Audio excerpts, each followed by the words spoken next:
As many of you are aware, real estate investing is a high-paying profession with lengthy pay delays. Many investors and agents fail to generate continuous cash flow and are hence anxious. You're about to learn how to make a consistent income in real estate so that you can live with less worry and more freedom. In this video, we're going to talk about 3 ways to earn a steady income in real estate. So before starting, please like this video and subscribe to this channel for our future updates. Number 3. Purchase rental property. I'd like to highlight 2 issues that many individuals overlook while considering rental property. It takes time for rental properties to stabilize. A rental property requires 1 to 2 years to stabilize and generate adequate cash flow to pay a portion of your obligations.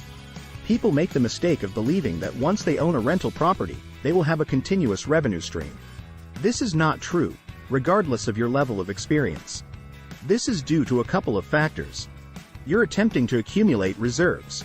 This is especially true for single-family home rentals because losing a renter means losing all income. There are repairs underway. When you buy a house, there are generally some issues that need to be addressed, and repairs are expensive. In comparison, increasing the flow of sales leads is virtually instantaneous. If you know what you're doing, you'll get a lot more leads. The normal real estate transaction may take 30 to 90 days from the moment you speak with the seller to the time you close. That is much less than 1 to 2 years. So the first thing you should be aware of when purchasing rental property is that it normally takes some time to stabilize. It requires cash. I have films that show you how to acquire real estate with no money and no credit. However, this is typically reserved for no-credit short-term trades that you may enter easily and then flip. Yes, you could buy a house and possibly convince the seller to do owner financing in the second position. You could potentially buy a long-term rental property using clever financing and very little money. Even so, the reality is that you will often have no cash flow. Typically, you pay the vendor some money, then spend money on renovations, possibly a few months of holding charges, and then get the tenant in. These are the properties with high cash flow. The argument is that you need between $10,000 and $30,000 to purchase a single rental property. Investing in rental property can provide stability, but it takes time to establish and significant capital to acquire. Number 2 is increasing seller lead flow and generating seller leads. Increasing seller lead flow. You don't make all of your money as a real estate agent or investor by generating buyer leads or establishing buyer lists. Instead, the real money comes when you control the deal and have a contract with the seller as a real estate investor. Or if you are a real estate agent, when you have a listing agreement, you may then generate buyers from there. When you put a house up for sale, you need a lot of interest from buyers. If you are a house flipper or wholesaler, you can utilize this information to construct a buyer list. If you are a real estate agent, you might get some clients as a result of your listings. Leads. In any case, seller leads are critical to producing consistent revenue in real estate. If one deal falls through, it will not have a significant influence on your finances.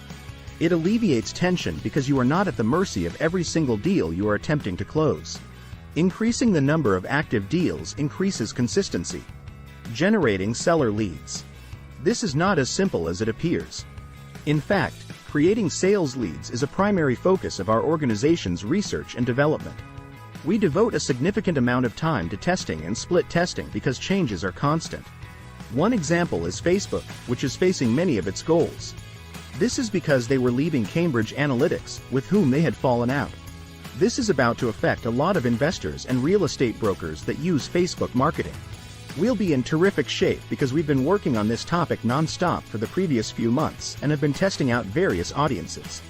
Most successful real estate investors prioritize lead creation because if leads come in, the rest falls into place. Return on investment.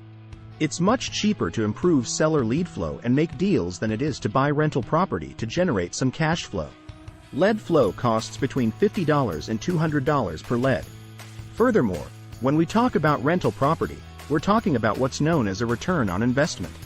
If you put $10,000 into it and get a 20% return, that's $2,000 per year. That's less than $200 per month. Finally, increasing seller leads is a lot cheaper and faster if you want to create consistent revenue in real estate. I possess a large quantity of rental property and advise you to do the same. Just accept these 2 facts. More money will be required, and it will take more time to stabilize. Number 1. become an appraiser or inspector. This is significant because it is more relevant than ever before in today's market. As a real estate investor or agent, there aren't many ways to receive guaranteed fees as an inspector or appraiser.